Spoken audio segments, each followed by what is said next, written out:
So it was a warm summer day in 1996, the first time I knocked on doors on a political campaign.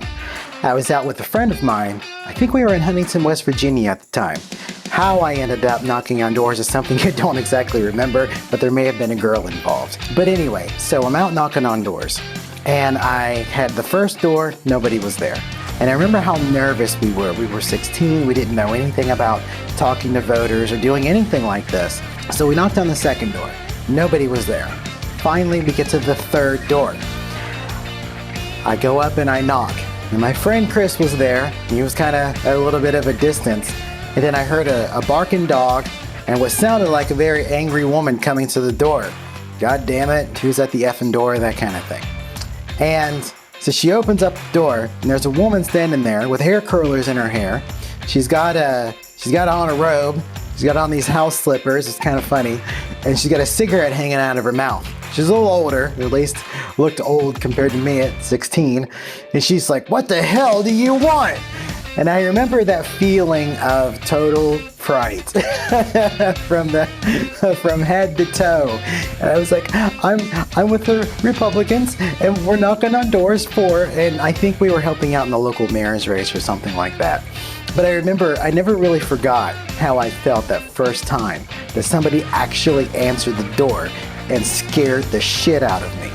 It was probably one of the funnier experiences I've had knocking on doors. The fact is, as you're knocking on doors, you just don't know who's going to be on the other side. And as you begin your door-to-door campaign, you too need to be prepared for what could be happening once that door opens. Now, most of my experiences have been good ones. I've had great conversations with voters all across the country. I think at one point I estimated that I'd knocked on over 100,000 doors throughout the course of my career. That's a lot of people.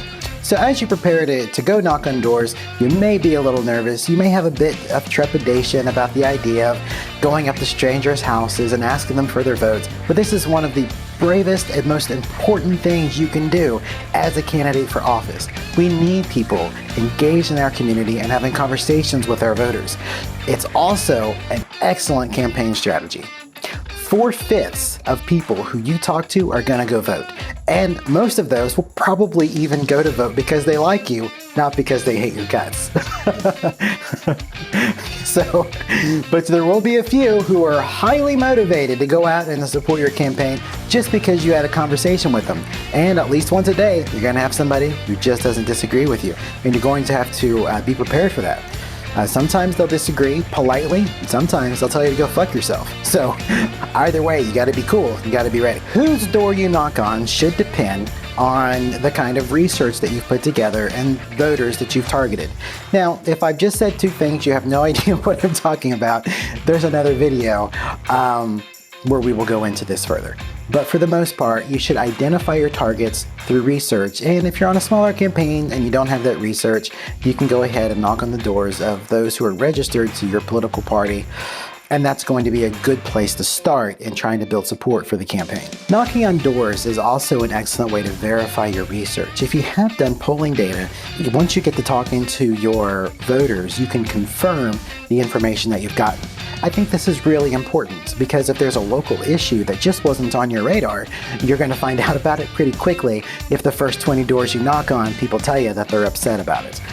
We had one situation where our polling had missed entirely a new, I think it was a new ecological project. People were upset that it couldn't happen to bring the economic benefits to their community because a group of left-wing environmental activists had found a cricket or something. So people were really upset about the issue. And without having to take judgment on the issue, it's something we could talk about. Do we really need to prevent this economic development because of this issue? Here those liberals go again, trying to stop progress, that kind of thing. So you're going to know these things and be able to verify the research that you've gotten once you're knocking on doors. Knocking on doors is your chance to interact with your voters directly and without any interference. That means that it doesn't matter what's being said on TV right now. It doesn't matter what's come in the mail from your opponents or even your campaign. The only thing that matters is you and the conversation with the voter. This is also a great time for you to relax. On a busy campaign, a large campaign, there's going to be a lot of campaign stops. You're going to have a lot of activities. Door-to-door is the activity for you to make sure you keep that weight off from all the nighttime snacking you're doing at all those events where grandmas and everybody else want to give you cookies and keep you fat. And it's also an opportunity to get the exercise you need, and better yet, to get a little bit of peace and quiet. I'd say on an average day, only about 20 to 30% of people are actually going to be home. That means you're going to be knocking on a lot of doors, nobody answers it, and you get some actual quiet time. I highly encourage you to leave all your technology at home with the exception of the minimum you need if you're keeping track of your doors electronically. So you'll be knocking on doors from 5 to 7 hours per day. That's a lot. Even on a larger campaign, you still have to knock on doors 5 to 7 hours per day to make sure you're able to have the conversations that you need to have with the voters. Interacting with the voter at the door is the beginning of you having a relationship, a close relationship with members of the community. And sometimes these community members will go out for you. They become the people who will volunteer. They become the donors. They become the people who will call you when they need something or to offer you information that you didn't have before. There's been plenty of times I've gone out to knock on doors and gotten events for my candidates to go to, from church organizations, local civic groups I never would have heard of because they're not online and they don't advertise. But I knew because I ran into somebody knocking on doors. Knocking on doors is also the beginning of your fundraising campaign, or can be, which was Obama's strategy when he raised $1.6 billion through door-to-door activities on his presidential campaign. Something I've rarely and never seen done on a Republican campaign. Having somebody knock on your door is one of the most annoying things that you can experience. At least for me. I don't like it, but I understand it's a part of living in a community with other people. Like the barking dogs that I can't seem to do anything about. Anyway, so people are going to knock on your door, and there's nothing worse than going down to the door, realizing it's not the Amazon guy with your chocolate, and seeing some scruffy looking 20-year-old standing there trying to peddle dirty, trying to tell me about some loser candidate I've never heard of and don't care about. Just the presentation of the person standing in front of me tells me I would have nothing to do with them. The same is true if you're a candidate knocking on doors. We're Republicans, not Democrats. You always know it's a Democrat political person because they're often dirty. They look like some hippie that just got done surfing on a beach in California. They don't look respectable at all. Republicans, you know, because they're usually dressed a little bit better. They're clean cut. Even in a t-shirt and shorts, somehow they manage to come out looking better than that liberal hippie who just got done having a weed fest and hugging trees. So you got to keep in mind that we need to look respectable. It's always important to make sure you know who you want to talk to before you go out and knock on doors. Unless you're a Democrat, then you just go to the cemetery. But for us conservatives who don't do that, we have a list of voters that we will talk to. Now, if you use polling and you have a lot of research and data behind you that have identified the people you need to talk to, you just got to keep track of your list, probably on your phone using an app. Once you're at the door, there's some basic to-dos that are going to be very important. First is to smile. Remember, you're interrupting somebody's day.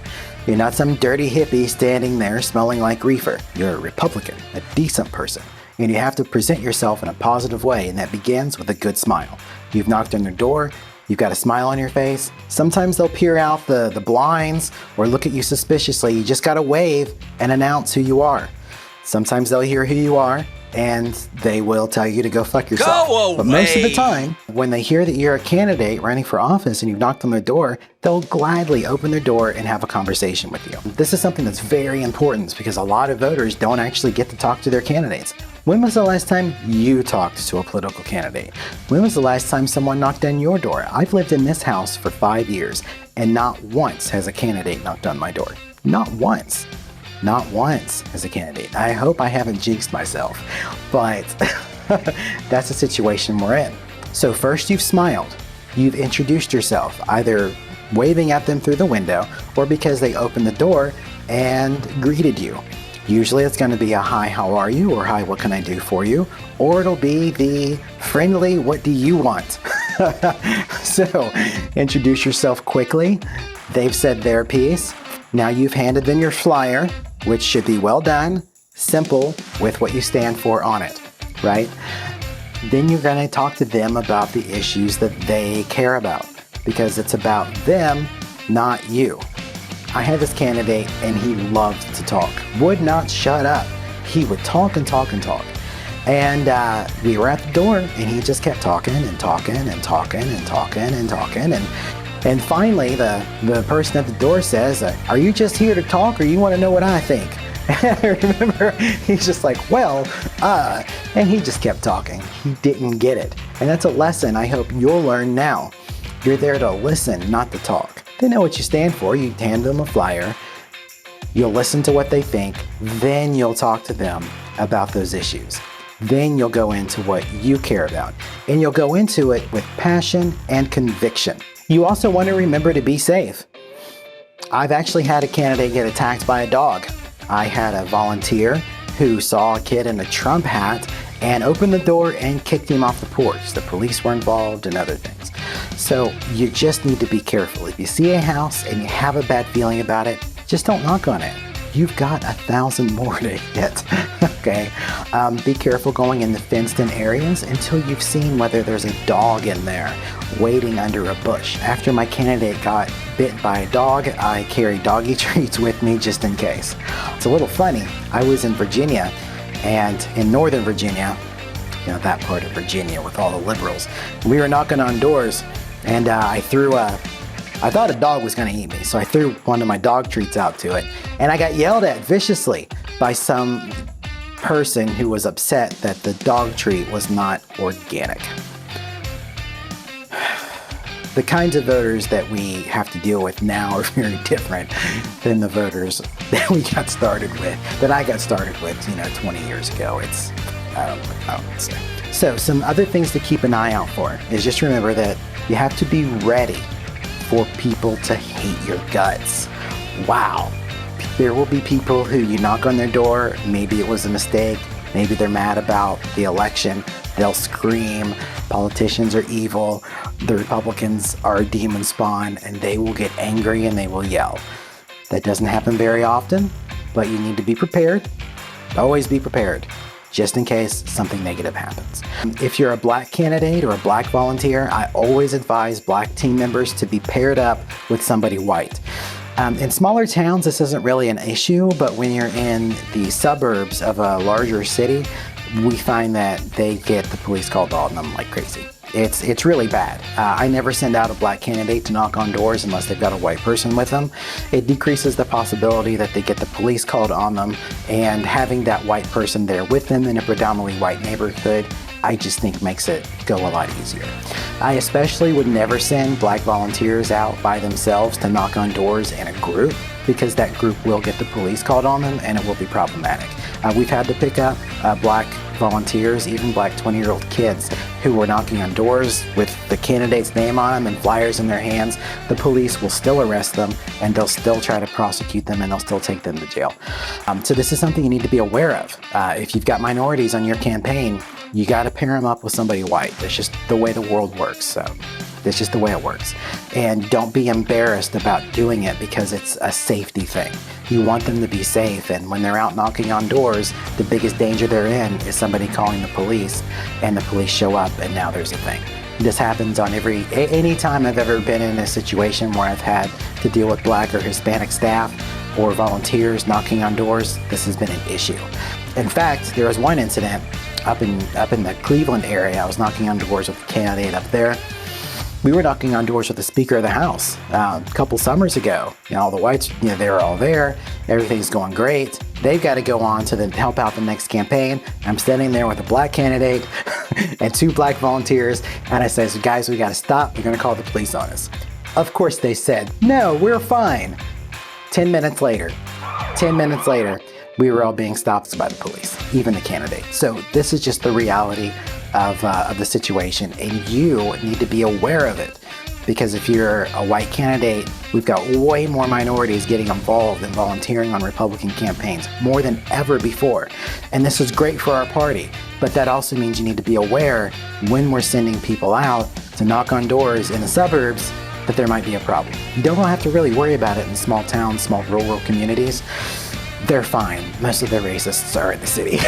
So just be aware of that. You also need to make sure that you keep safe. Being safe is very important. Never go into somebody's house, even if you have somebody with you. Too many things can happen inside of a house that create a dangerous situation for you or your volunteers. And there's also some of those communities where people knock on their doors so often that they're tired of it. I was surprised to find a community like this in a town in Ohio. They have candidates going through these areas 3 to 4 times a year. There's elections every year because it's a big county. And these people in this community said they were tired of it. There were no politician signs on almost every door. And they had them etched. It's like somebody had them special made and then went door to door to sell them.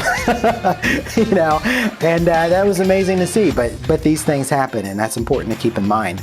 That if you get into a community and they're just tired of people knocking on doors, unfortunately, you'll just have to hit them with mail and digital and leave it at that. But hopefully you'll have a good field team. They can organize community meetings and you can meet with the voters that way, but sometimes it's just the way it goes. So in wrapping up this video, I just want you to keep in mind that despite the bad things I said about it, knocking on doors is arguably the most important thing you can do for your campaign. The smaller the campaign, the more important the intimacy of direct contact with the voters will be.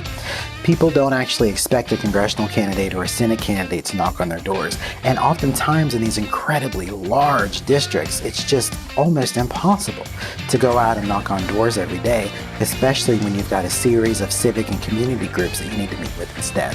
So just keep in mind, if it's a big campaign and you can't knock on doors every day, you're probably still doing really well. I highly recommend you still do it when you can, because it does make a difference. But on the smaller campaigns, knocking on doors is going to be your lifeblood. So good luck.